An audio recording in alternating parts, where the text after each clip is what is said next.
This week, PayPal signed a historic deal with the Big 10 and Big 12 college football conferences. Now, my number one question, where's crypto fit into this?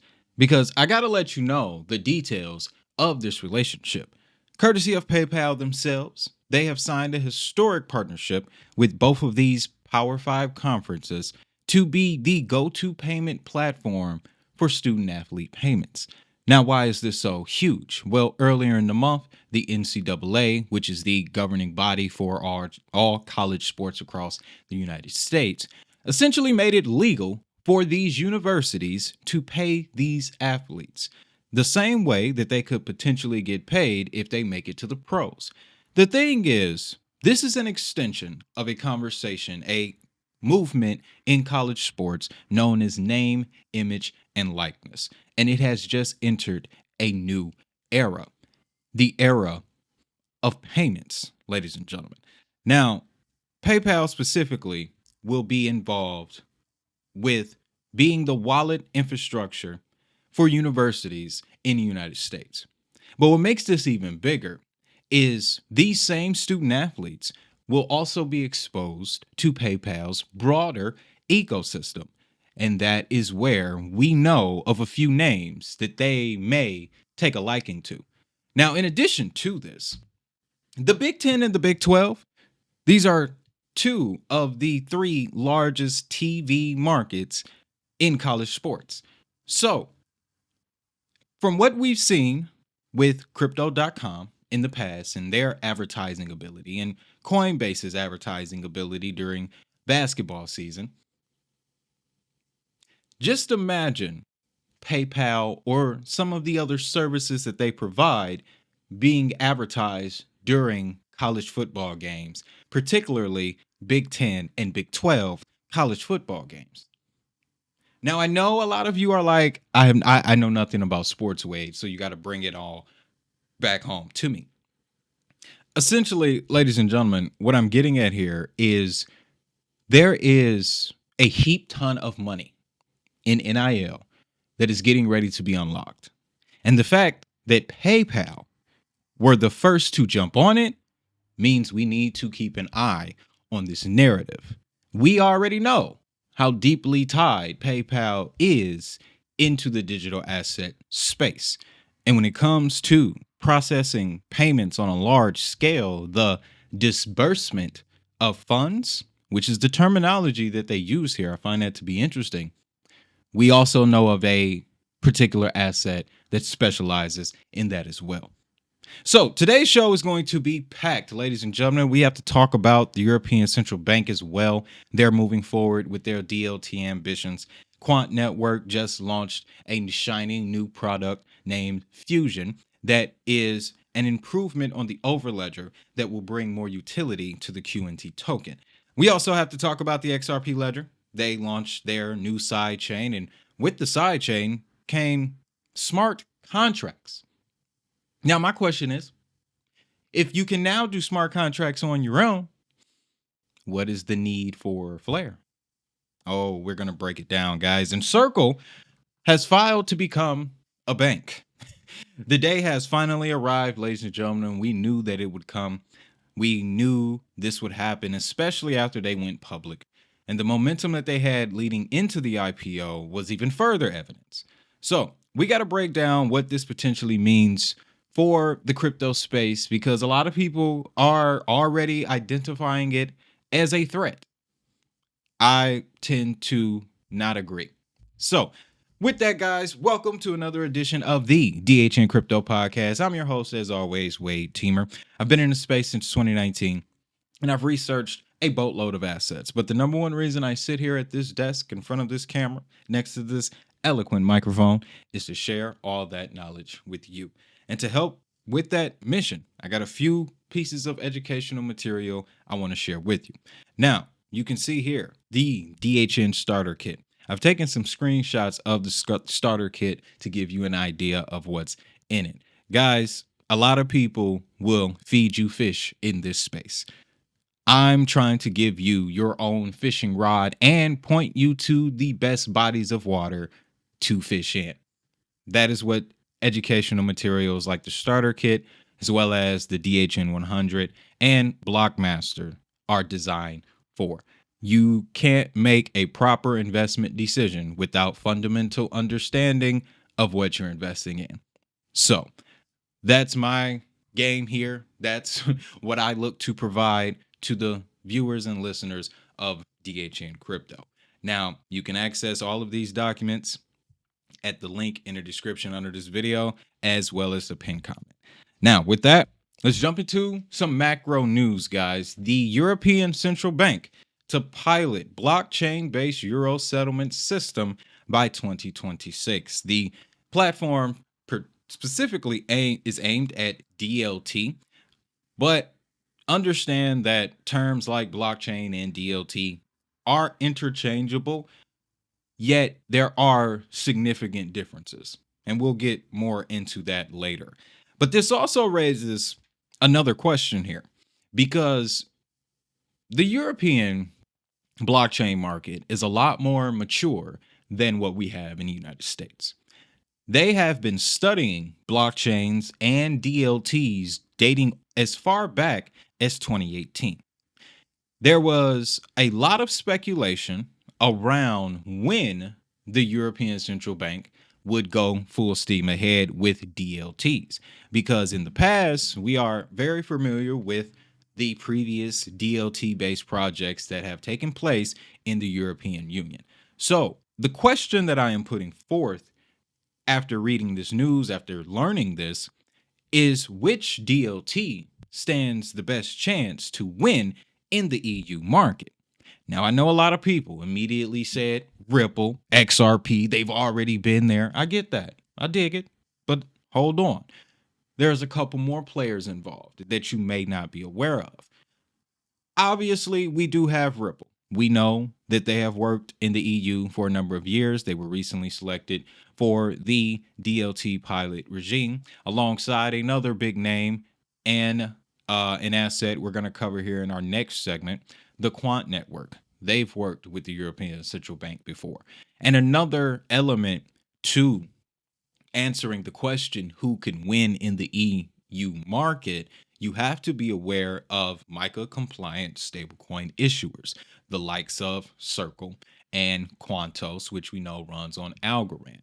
Now, other names that aren't present here, but you may not hear in the general conversation, we got Stellar with their EuroC product. Tezos also has one. That EuroC product, no, EuroV product, EuroC comes from Circle, but Stellar and Tezos share a EuroV stablecoin that is created by Societe Generale.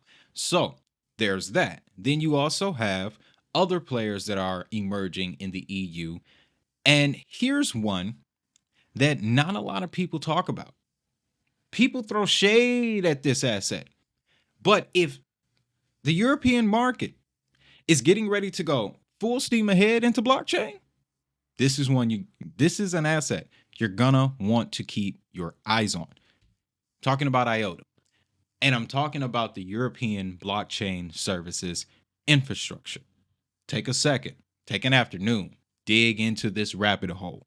The European blockchain services infrastructure is funded by the EU government, the governing bodies of the EU. All of the member nations came together to agree on this infrastructure. It has been in place since 2018, where they have been studying both blockchain and DLT. Now, there has been numerous headlines that have come out that have pointed at other digital assets working in the EU. I will acknowledge those posts. I will acknowledge those headlines. But when it comes to official EU blockchain documentation, the only asset that they're mentioning, to my knowledge, is IOTA. And this has been in place going back to 2021. As you can see here, IOTA was selected as one of the 7 projects from 30 plus applicants to participate in the European blockchain pre-commercial procurement program. Now, they have successfully passed through this program, and now they are the go-to DLT in Europe for digital product passports, as well as intellectual property on blockchain. This is already happening. this is already live. So, to answer the question, who stands the best chance to win in the EU now that they are going full steam ahead into DLT? Well, I think we got a few good options that we can look at here. And if you're already holding some, then you're already in the best position. I don't need to tell you anything else. I really don't. I will end with this though. I expect an asset that I didn't even mention in this segment to shock all of us. Because, guys, I'm pretty sure you're seeing this too, especially the OGs in the space. If you're going on 4 years, 5 years, some of you are going on 6 years in the space, you see we are entering a new era. And the quality of the newer projects that are hitting the market, it's impressive. They've taken a lot of notes from past disasters and past failures. So, very interested to see how this unfolds. The timeline, which is something else that I should have brought up earlier, the timeline will be separated in two routes because there's two separate initiatives. One is Pontes. This would be the universal solution that will link multiple DLT projects. And then we have Appia. This will be the layer that will bring in the applications that run on these various DLT networks. Now, the timeline for the Pontes starts sooner than the timeline for Appia. Appia, it looks that it will it will begin to go live later in 2026, where Pontes, they're looking to get that started as soon as the end of this month with a runway of about 6 to 10 months, taking us to the middle of 2026 as well for that to be live. So they want to establish the network connections first, then bring in the applications. So I like that approach. I see nothing wrong with that approach, and I wish them all the success in the world. And like I said, the European blockchain market, with it being a lot more mature, with them already having regulations in place, with them already having the knowledge, and they've already tested multiple DLTs. Watch out for the EU market, man. Really. And then add on top of that the ISO transition that they're currently going under or going through. Yeah, all the pieces are coming together, folks. Now, to that point, let's move on. Talk a little bit of infrastructure dealing with the Quant network. Quant network, or Quant Fusion, is now live, ladies and gentlemen. It's built on top of Quant's interoperable tech stack known as the Overledger, which is patent-proven technology that they have been developing for over a decade. Quant Fusion interoperates and accelerates public and permission blockchains securely and compliantly, making blockchains ready for enterprise-grade demand. So I was reading the documentation for Fusion, and it boils down to this simply. Fusion will have two different components. One will be the multi-ledger component, which basically is a connector of all of the networks, all of the DLTs that are compatible with the Quant network through Overledger already. And if you want to know specifically what those networks are, there is various documentation across the interwebs that'll show you which networks are compatible. We've covered it on the channel in the past. The list is quite long. So that multi-ledger layer will improve what Overledger already provides. The second layer, this is the Fusion, the network of networks. This is where the various applications that live on these networks will also be able to move, as well as any new applications that are to be built from the Quant end. This is what makes this particular product so interesting to me, because now it appears that Quant Network is the chain link of the East and emerging markets, because now a developer in the EU or the UK can go to Quant through Overledger and develop an application that can run on XRP, Stellar, Ethereum, Algorand, Solana, and Polygon all at the same time. With that, you now have a dashboard, a simple dashboard that people can independently come to. Requires the use of the QNT token. Of course, they have to buy some. But they can come to this dashboard independently and build whatever the heck they want. I like Quant Fusion for that particular purpose. Another thing I want to point out to you here as well is the structure of this. Doesn't it sound a lot similar to what the ECB is proposing with their Pontes and Appia initiatives for DOT, where first you're establishing the connections between networks, then you're bringing in the applications of those networks? It's fitting because we know earlier this year, Quant selected as a pioneer partner in the European Central Bank's Digital Euro project, alongside XRP and some other non-crypto related entities. Can't remember the names at the moment, forgive me. But now, with this information here, and understanding how Fusion works, let's go back to the question of the previous segment.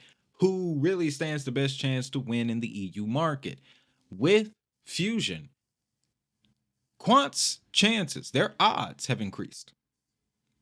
Their odds have increased dramatically.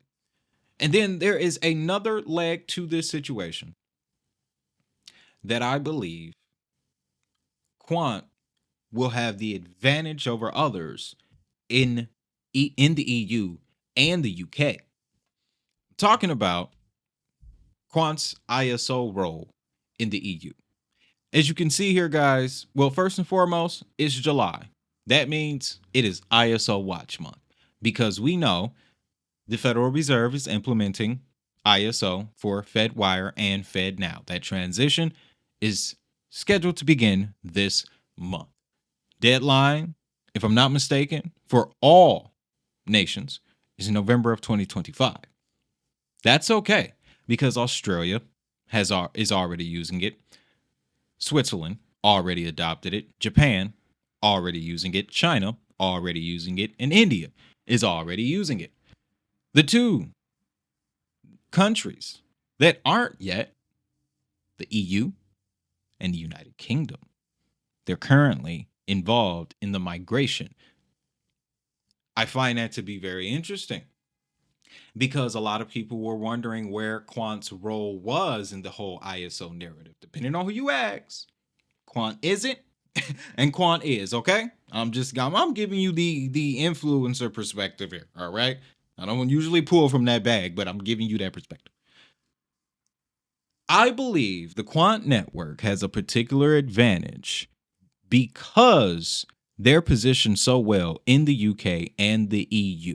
The EU and the UK are currently undergoing the migration to ISO, to the new ISO standard. The Quant network already has the pieces in place for them to make that happen.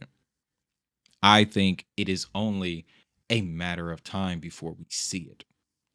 So, props to the Quant network for dropping Fusion. This should make their offering a lot more streamlined. Now, coming up, guys, we're going to dive back into the world of blockchain gaming, but we're going to take a different angle. We're going to be talking sports. That's right. I have found a particular network that I truly believe is about to take over, especially with the news that we just got from PayPal. So, stick around. We'll be right back. Hey guys, I got a quick message for you. Let's say you're looking to buy some crypto, like the ones mentioned in this video. Consider using our crypto exchange partner, Uphold. With Uphold, you get access to more than 200 crypto assets through its simple-to-use trading platform. Uphold has been around more than a decade, so it is a name you can trust. With over $2 billion in reserves and $44 billion in trading volume, I've yet to lose a trade on Uphold. To the more experienced investor out there, Uphold also has a line of precious metals and national currencies for more diversification. For me, I'm having fun using Uphold's baskets tool. Uphold lets us set aside a certain amount of money to invest in different sectors of crypto. With one click, you can diversify into the big three, meme coins, or the financial assets like Hedera, Stellar, and XTC. But listen, crypto assets are very volatile, and it is always best to manage your risk and do your own research before using any platform. I recommend Uphold because before I was an affiliate, I was and still am a user. So if you use the link below, it helps support the channel. I want to thank you in advance. Welcome back, guys. So, talking sports here, talking blockchain, talking Web3, a little bit of gaming too, if you will. The network that I'm talking about is Chiliz. And you can see the yearly here. All right. Now, I know what you're thinking. Wait, that chart look atrocious. What are you showing me right now? What are you trying to get me into, man? Come on now. I trust you. You're better than this. Hold on.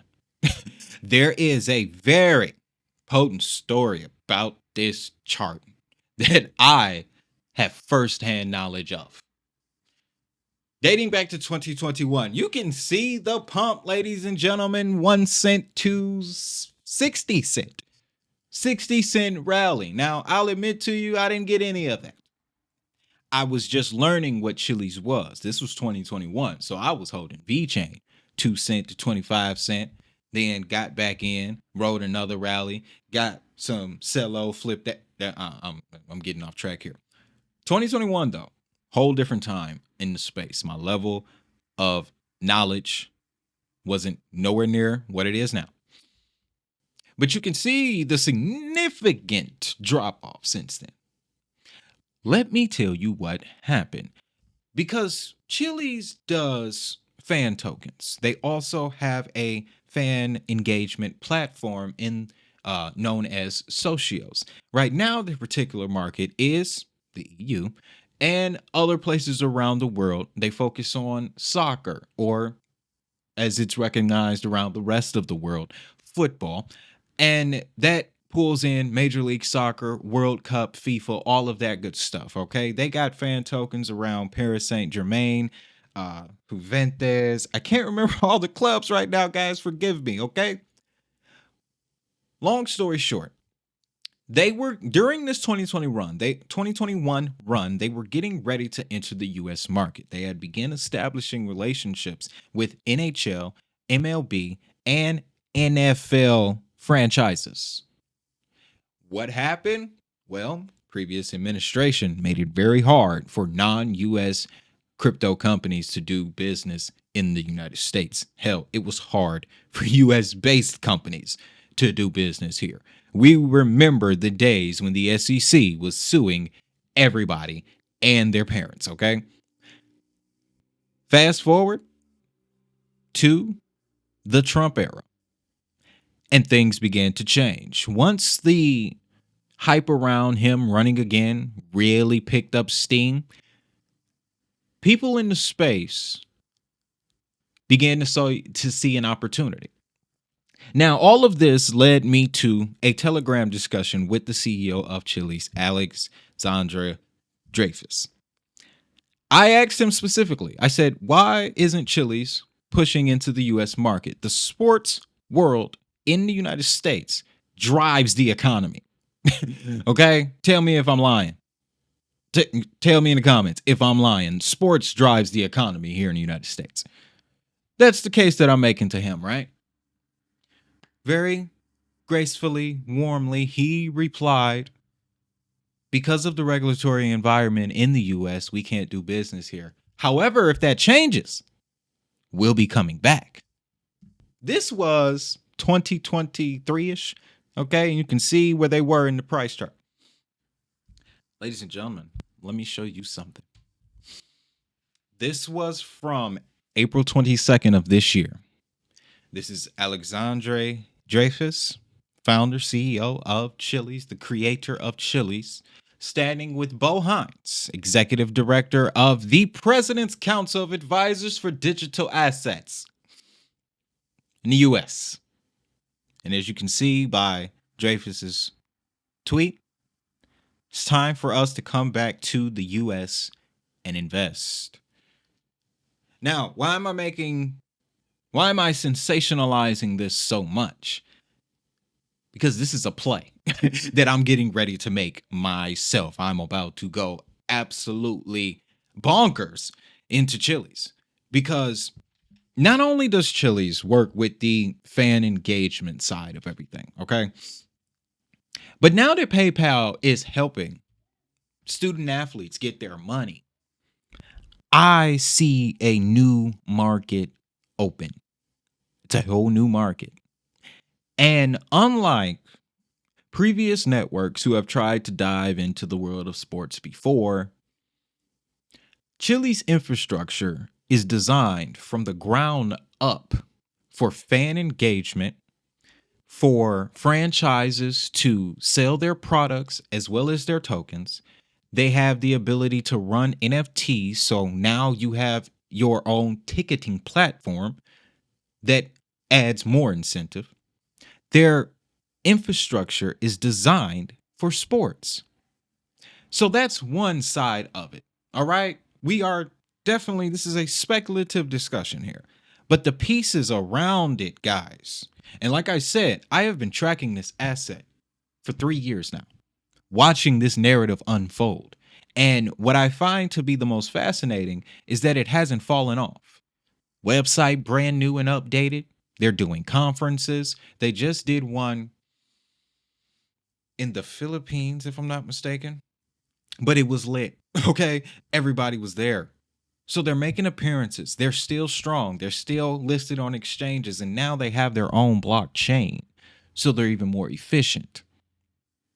So what I'm seeing is now that Chiliz is coming back to the United States, and the NCAA has made it legal for universities to pay their student athletes, there is now a need for a new efficient payment system. PayPal, you won't be able to handle it all. Okay? You won't be able to handle it all. And this is not a knock on y'all, but I'm trying to be as realistic as possible. Okay? Trying to be as realistic as possible about this situation. And there's another leg to this as well that I believe crypto, once it gets involved with this, a lot of money to be made here. Crypto and sports betting. Has it happened? Is it possible? Well, a few years ago, Polygon and the leading sports book across the nation in DraftKings signed a neat and nice, since those were the words I wanted to say at the same time. A nice little partnership, validator agreement between DraftKings and Polygon. Okay. Now, details about this relationship are iffy. We truly have not seen anything at scale come from this relationship, with the exception of some, funds that may have been sent to DraftKings without people necessarily knowing about it. So what I'm getting at here is that there's a lot of murkiness around this relationship, but it shows that it can happen. Now, another thing to consider is the fact Polygon's network ain't built for fan engagement. I mean, they tried it with Starbucks. That didn't turn out too well. They made another attempt with DraftKings. Now, full disclosure here, I'm on DraftKings quite frequently. All right, depending on the time of the year, I might be on there every day, just like a crypto exchange. All right, checking my assets, checking my prop bets. But as a DraftKings user, I can tell you something. They have a crown system that, you can, it's their reward system that pays you out when you hit certain bets, or you bet a certain amount, or, continuous play, you get these crowns in return, right? That is a reward system that could be magnified with the addition of Chiliz infrastructure. Remember, it's already built for fan engagement. On top of that, guys, since we're talking money here, just so you know, in the state of Michigan alone, last year, $5.3 billion. $5.3 billion. So I'm saying, this is what I'm saying here. One, the main difference between Polygon and Chiliz is that Chiliz has the infrastructure for fan engagement. In addition to that, PayPal now being the primary payment processor for student athletes, there's another market open there, because wrapped into Chiliz infrastructure are payments. You got to move the fan token somehow. At the end of the day, guys, I think, even if it's not Chiliz, even if I'm completely wrong about this, and I don't think I am, NIL is a new market that blockchain can dramatically improve. Because on a typical college football team, okay, during the offseason, after they sign their recruits from high school, 114, they changed the numbers sometimes from year to year, but I believe going into this season was 114. Multiply that by 184 universities. Like, it's a lot. It's a lot. Okay? With large scale payments like this, blockchain is perfectly suited for it. My pick for this is Chiliz, because they've already been doing it for other sports just as big as the NFL and the NBA. So, with that, guys, we're going to jump forward, talk a little bit of DeFi, bringing Circle into the conversation, guys. They want to become a bank now. Okay, and we knew this was coming. We knew this day would come. Circle Internet Group, global financial and stablecoin leader, has formally submitted an application to the Office of the Comptroller to establish a national trust bank, first national digital currency bank. That's kind of fly. It's kind of fly. FNDCB or NDCB. I think y'all they could have went with Circle National Digital Bank. That don't make no sense. That don't make no sense. Either way, we saw this day coming. The momentum from the IPO, the Circle Payments Network, various other integrations, they originally talked about this back in 2022. But things had to really go in their favor for it to happen.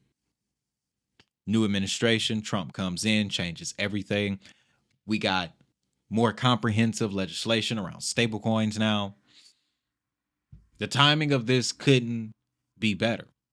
But what I am hearing is that this could potentially be a threat to the space. Now, I don't necessarily understand that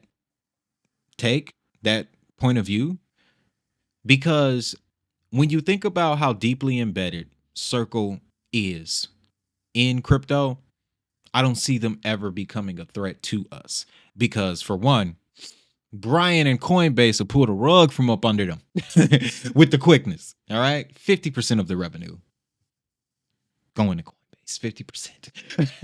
50%. So for that, knowing that fact in and of itself, you should not fear Circle's moves in the traditional market. Like I made it known in my previous segment on Circle, much like Coin and Coinbase, the longer that they've stayed in the traditional market, the better it has been for not only the base chain, but recognition of the crypto space in general. People look at this market a lot differently now that we've had one of our largest exchange successfully IPO. Price did come down a little bit, but it recovered, and now it's sustaining, and it's bringing new innovation to the market. And now they're bringing in their friends, So as it stands right now, though, Circle wants to get this done because they also believe that it would help strengthen their case to meet requirements under the proposed Genius Act, which is, we know, the major legislation that is focused on stablecoins here in the United States. And we also know that it has been changed in recent weeks to include the little number about non-financial public companies issuing stablecoins. Wanted to make sure that was correct. So Circle is trying to position themselves to be the go-to stablecoin provider, federally funded and backed here in the United States for these major retail companies that are very, very attracted to the idea of a stablecoin. Very attracted to the idea of a stablecoin. Now, something else too I want to bring up here is the fact that Circle, they're waiting right now for approval. But if you look at the track record, Circle already has licenses from the New York Department of Financial Services here in the United States. They were the first public stablecoin issuer to become MiCA compliant in the EU. And then a little bit after that, they picked up their compliancy with the FSRA in Dubai. So I don't see anything that would prevent them from getting this charter, especially when you know who's custodying their money. BNY Mellon and BlackRock. Yeah. People forgetting about that. I remember covering that story a couple years ago. BlackRock buys Circle. Essentially, that's what I called it because that's what they did. The majority of funds in custody for Circle, their reserves, they're managed by BlackRock and BNY Mellon. So when you know that two of the biggest forces in finance are supporting Circle, Coinbase is just a front man. Okay? It makes me wonder just how deeply embedded BlackRock is into Coinbase. But when you know that BlackRock and BNY Mellon, two of the largest financial entities, is backing Circle, it's hard to say that they are now a threat to the crypto space. Because again, I stand on the fact that Circle, the better that they do, the better it is for the public blockchain networks that run their stablecoins. Because again, that's the reoccurring theme. None of these public companies, a Walmart nor Amazon, will be able to move this stablecoin without one of these public networks being in the middle. They haven't figured out a way to do it yet. They may have their own DLT structures, blockchain APIs, certain ways that they could low code a sort of blockchain payment network, but it's isolated. What makes Circle so valuable, and that's what they packaged into the Circle Payments Network, was that ability to bring in a non-crypto company into the world of stablecoin payments and expose them to all of the networks that they can run their network, their stablecoin through. They become a bank now? Nobody can stop us. Nobody can stop us at that point. We're legit. If someone comes to you and says crypto is a scam, well, one of the biggest crypto companies is now a bank. So you tell me how much of a scam that is. And then they'll probably go into the whole fiat in itself is a scam, but that's not the point I'm trying to make here. That's not the point I'm trying to make here. Good one for Circle. I think they're going to get the charter. And you know what else, guys? I don't know if I mentioned this before, but I own Circle. I got in on that IPO. It was through Robinhood. I told y'all I was overly excited and probably articulated the best that I could, but I got in. Okay? And I am not disappointed. Not at all, ladies and gentlemen. But coming up, guys, we're going to wrap the show. We're going to talk about Ripple, XRP, and the new Sidechain with EVM compatibilities that will bring smart contracts to the XRP logic. Now, why does that matter? Well, I thought Flare was supposed to do that. Hey guys, I got a quick message for you. Let's say you're looking to buy some crypto, like the ones mentioned in this video. Consider using our crypto exchange partner, Uphold. With Uphold, you get access to more than 200 crypto assets through its simple-to-use trading platform. Uphold has been around more than a decade, so it is a name you can trust. With over $2 billion in reserves and $44 billion in trading volume, I've yet to lose a trade on Uphold. To the more experienced investor out there, Uphold also has a line of precious metals and national currencies for more diversification. For me, I'm having fun using Uphold's baskets tool. Uphold lets us set aside a certain amount of money to invest in different sectors of crypto. With one click, you can diversify into the big three, meme coins, or the financial assets like Hedera, Stellar, and XTC. But listen, crypto assets are very volatile, and it is always best to manage your risk and do your own research before using any platform. I recommend Uphold because before I was an affiliate, I was and still am a user. So if you use the link below, it helps support the channel. I want to thank you in advance. So the XRP ledger now has smart contract capability. Oh my goodness. This is the day we've been waiting for. Like I've told you guys in the past, I may have my feelings about this gentleman and Ripple and the community around them. But when it comes to the XRP ledger, I will always report on advancements that will be beneficial to the ledger. And shout out Ripple for dropping this one on the ledger. Ripple and Persist worked together. They worked on this upgrade for a number of years. So now it is officially here. But what does this entail? And like I said in the beginning, what does this mean for the Flare network? Now, the details are, after building and testing for years in collaboration with Persist and the broader XRP L ecosystem, the EVM sidechain is now live on mainnet. This launch marks a significant milestone in bringing smart contract capabilities to one of the most secure and scalable ecosystems in the country. Developers can now build, port, and deploy cross-chain and EVM-only dApps while tapping into XRP's deep liquidity and 12 plus years of operational stability. So to summarize all of that crypto speak, anything that can be done on Ethereum can now happen on the XRP ledger. We've had this conversation before with other networks. I have a list here.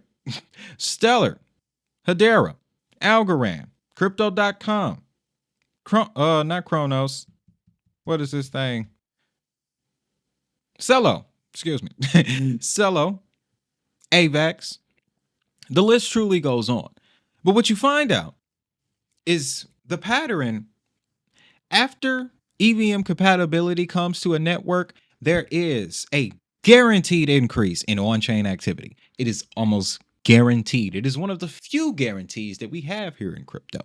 And we were just talking about a couple days ago the importance of core development and development activity on a particular chain.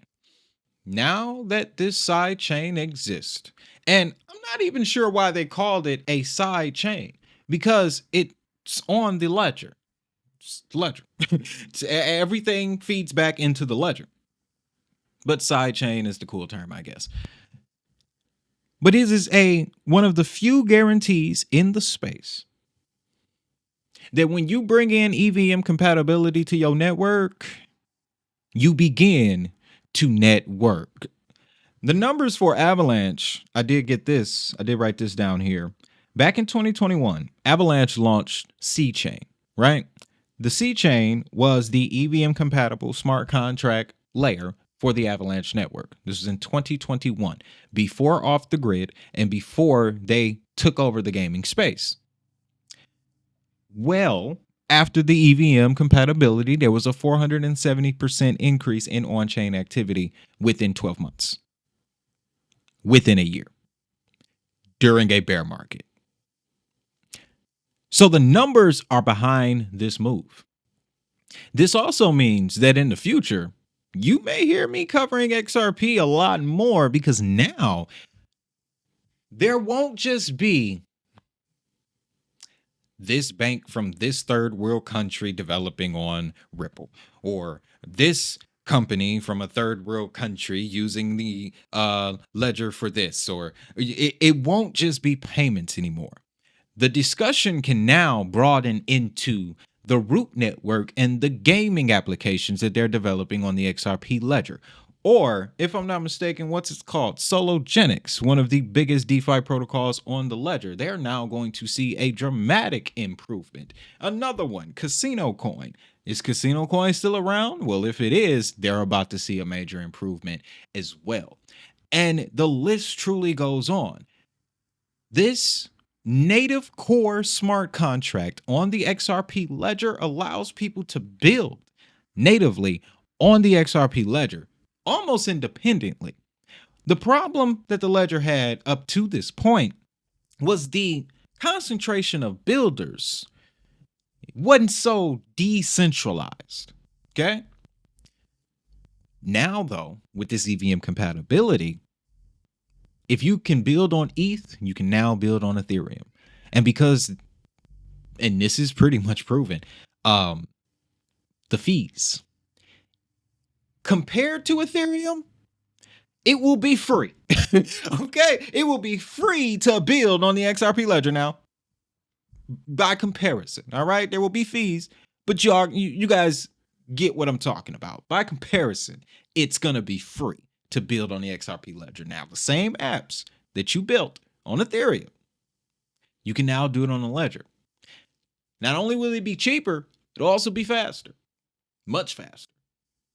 So again, this opens the door for DeFi applications, gaming applications, supply chain applications. The possibilities are endless. And when we look at previous examples, like I said, Sorabon is the smart contract marketplace for the Stellar network. And since then, we've gotten PayPal. Stellar has gotten into the supply chain, transparent payment network launched out in Ukraine. Things happen quickly. Again, that 470% turnover for Avalanche happened in 12 months. All of this is great. But what about Flare? Because to be quite honest with you guys, Flare's main value proposition was to bring smart contracts to the XRP ledger. Now that the ledger can do it themselves, I don't know. Because, yes, the Flare network is great. And that value proposition of bringing smart contracts to chains that don't have smart contracts was very innovative for 12 months or so. Because since F Assets has launched, ICP has kicked on smart contracts for Bitcoin. Now that the XRP ledger has it, they don't need to go through a third party to stake XRP anymore. Someone can come along and develop a staking mechanism for XRP directly on chain. So what I'm getting at basically, we have to ask ourselves now, is Flare's value proposition is strong when the primary asset, the primary community that they were looking to leverage because they didn't have smart contracts, now has smart contracts? What are they going to do? And for that matter, Dogecoin, they're starting to increase their developer base. Won't be hard to put smart contracts on Dogecoin. So if Bitcoin can already do it, Dogecoin has the potential, and the XRP ledger can now do it. What is the value prop here? Something that we really got to think about, folks. Because things change so quickly in this space. Very quickly. It would also explain the rift between the two communities as well, that is still very present whenever I look into either Flare or the XRP ledger, or both. And I'll also leave you with this. This reminds me of a situation that happened in the Hedera world. Prior to native staking coming to Hedera, a couple companies, one of them being Stater Labs, introduced staking for Hedera. Now, everyone was excited about this, but I said, why not wait a few months for native staking? you'll get more. And it'll actually be your H bar instead of a wrapped version that you can't trust. Not to say the Stater can't be trusted. They still around. They still handling business. They're multi-chain now. DeFi protocol. You can make some money with Stater. But back then, it was a situation where I was just trying to get people to go with the source network. The same thing has happened here with the XRP ledger in the sense that I bet a bunch of people flooded to the FSS ecosystem to start staking and locking up their Flare. Well, they don't need to lock it up, but staking and liquidating their XRP network in the Flare ecosystem. Now that the ledger can do it itself, there's going to be a problem here. And we know with problems, there's reactions. Ledger looks like they already got the solution. So, like I said, I'm excited about this era of the ledger because now more development is coming, which means more applications, more diverse applications, which means we can talk about the ledger in a completely new light going forward. That's exciting. So with that, guys, thank you for tuning in to today's show. Again, don't forget to check out the educational content down in the description, as well as the pinned comment under these videos. It'll always be in the pinned comment under every video if you happen to not catch one of the full shows. Starter kit, DHN 100, Blockmaster. Listen, between these three pieces of information, you can literally become an expert. I've basically put everything that I have experienced in 5.5 years into these 3 documents. And good news, we will be updating them for 2026. I've been doing a little bit more research, and I want to come up with some more polished, tighter versions for all the new investors that are surely to hit the market. So with that, I want to thank you. My name is Wade, and y'all know what time it is. If that money is digital, so is the hustle.